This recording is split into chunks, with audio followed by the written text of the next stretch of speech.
All things considered, this might have been one of the worst PR weeks so far for Bud Light during this entire controversy.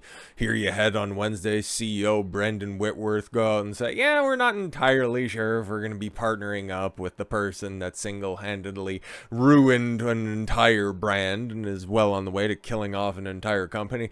We're not sure if we're going to call back. And then the day after, you had Dylan, him, her, they, that, self come out and say, I just can't believe all I took was one can from a beer company, and I've just been facing so much hate and so much bigotry that I had to stay in my lavish house that I couldn't even go outside, except for all the specific and pointed instances where you were photographed outside at a play premiere, going to Chelsea Handler's podcast. But oh yeah, James O'Keefe tried to ask you for a couple of comments, and you were spurging out like a 5-year-old. But no, all that hate and aggression that you faced, of course.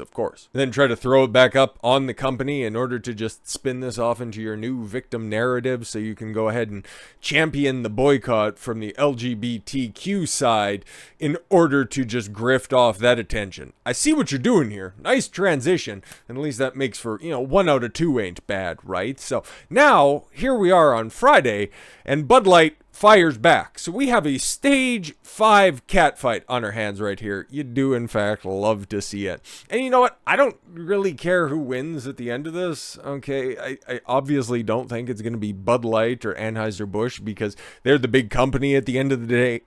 And you got somebody that ticks off enough boxes where they can go ahead and weather the storm, especially if they're going to wrap themselves in, oh my God, thank God, it's the last day of this very degenerate month. But if they can just, go ahead and embrace the quilt, well, I guess it would be the AIDS quilt in this case, and just cry victim a lot louder than, a bumbling, stumbling company. But like I said, I don't really care who wins. This is like being in high school, right? Follow me for a second. Being a senior in high school, you're just having lunch or whatever. You're thinking about what's coming up in the second half of the day. And then a pair of 10th graders just off in the corner, just start wailing on each other. It's like, oh, there's not a lot of technique. There's not a lot of tact when it comes to that fight. But, oh, it's very interesting.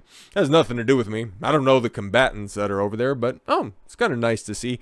That's what I get from this situation. I don't care if Dylan comes out ahead. I don't care if Bud Light comes out ahead. All I want to see is a little bit of blood, a couple of people scuffed up, and we have an opportunity to laugh at something. That's kind of what we're getting here, because this is what happens when you start flirting with the left. You're never left enough. Bud Light fires back at Dylan Mulvaney after trans influencer claims they abandoned her in my time of need. Bud Light, when I needed you most, why did you abandon me? Well, Dylan, when you were walking on that beach and there were 2 sets of footprints and then all of a sudden there was one, that was not you on your own. Bud Light put you on that can so you would not have to walk alone. I was carrying you in the time that you were needed the most. Is that blasphemous enough? Are we out of this month already? All right.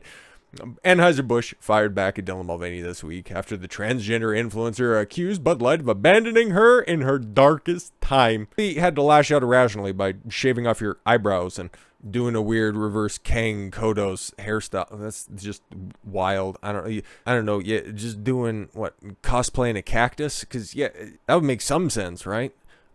This week, yes, Radar Online, corroborates a source.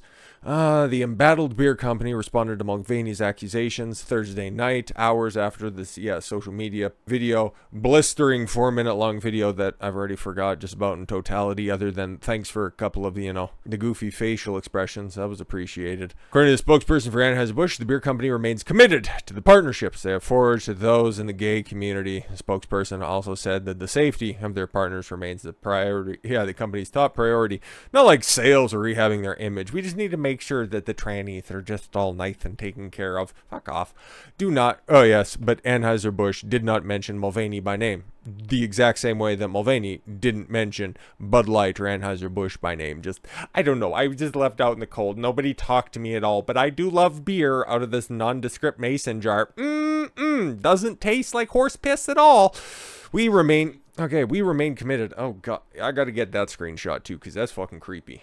I guess we'll see if that makes it into the thumbnail. This stupid Daily Motion embedded video player was all flumpy. Anyways, the privacy and safety of our employees and our partners is always top priority. They continued. As we move forward, we will focus on what we do best, brewing great beer that nobody wants to buy, because Modelo is, in fact, the only one that's really mattering at this point in time. Modelo maker sales surge amid Bud Light's Dylan Mulvaney controversy, and now that they've got, yes, this Stage 5 catfight on their hands, oh yeah, might as well make hay while the sun is shining, right? Is that the old saying? Constellation Brands' first quarter results topped Wall Street's expectations on Friday. You don't say! They kind of had a little bit of an influx of new customers. Don't know why, though. Can't corroborate any of it.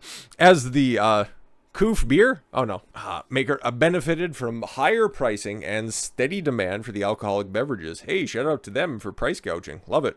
Alcohol manufacturers have increased prices to offset soaring costs of raw materials, freight, packaging, as well as rising wages and overhead expenses. Just say that the Biden administration has gone and jacked up the prices of everything. Trust me, even up here in Canada, I know everything has been more expensive over the past few years. Constellation Beer Brands posted an 11% increase in sales in the quarter ending May 31st, mainly on strong growth across Modelo Especial and Modelo Quilada brands, as well as Corona Extra. That's Corona's booster line that they have out there. Jokes for days, folks. Modelo Especial dethroned Anheuser Busch InBev Bud Light as the top-selling beer in the United States in June, after the later faced backlash over the social media promotion with tranny influencer Dylan Mulvaney. Constellation's net sales rose more than 6% to $2.52 billion, beating analysts' average estimate of $2.47 billion. Not as good. Managed to sneak in an extra $50 million. I'm glad somebody's out there making money. Good on you guys. According to Revenfit IBES data, the company has banked on its premium yet affordable offerings such as Kim Crawford wine. Oh, I'm sure there. See, that's what Bud Light should have done, okay? If you want to go ahead and target the lonely, single, 30-something-year-olds, instead of trying to rejigger the marketing of Bud Light that already has an established base, just go out there and just get some washed-up bitch to go ahead and market some box wine for you. That would have been perfect, but no, you fucked it all up. And High West Whiskey to push sales at a time when inflation hit, consumers have been tightening their purse strings. Yes, and exactly, but then also loosening them because, oh my god, I just need to escape from my shitty reality. Here's a solution. Just make more money, stupid. Oh, that's creepy. Why you gotta do that?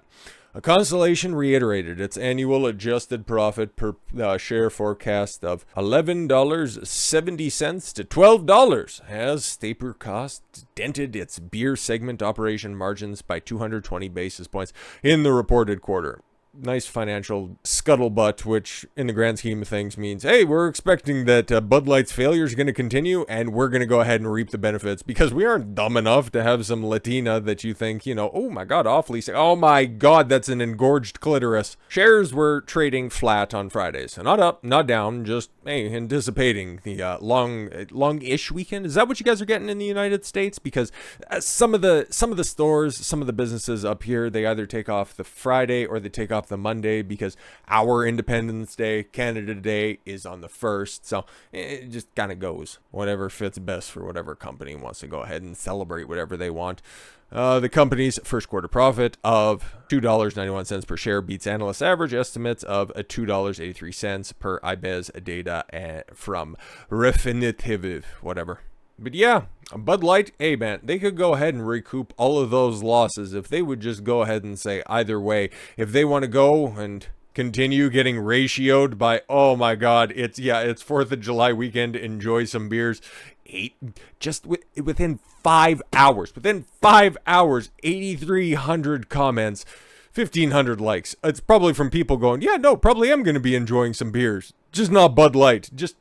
Are they going to double down with this ad campaign out here? Okay. Continuing to reuse clips from that 1 minute shitty video, continue to get ratioed the fuck out of, or are they going to try to just claw back to relevance by making this the new marketing strategy? Maybe that's going to be the face that's underneath the brand new Bud Light Night campaign. Who knows? Who knows? But with all that said, thank you all very much for the gift of your time. I got to get that off the screen. I thank you all very much for the gift of your time. See, now we can just run it back real quick. I've been Don Consuelo. I want you to follow your gut and get after it. Take care, everyone. Happy long weekend, however you choose to celebrate. Take care, everyone.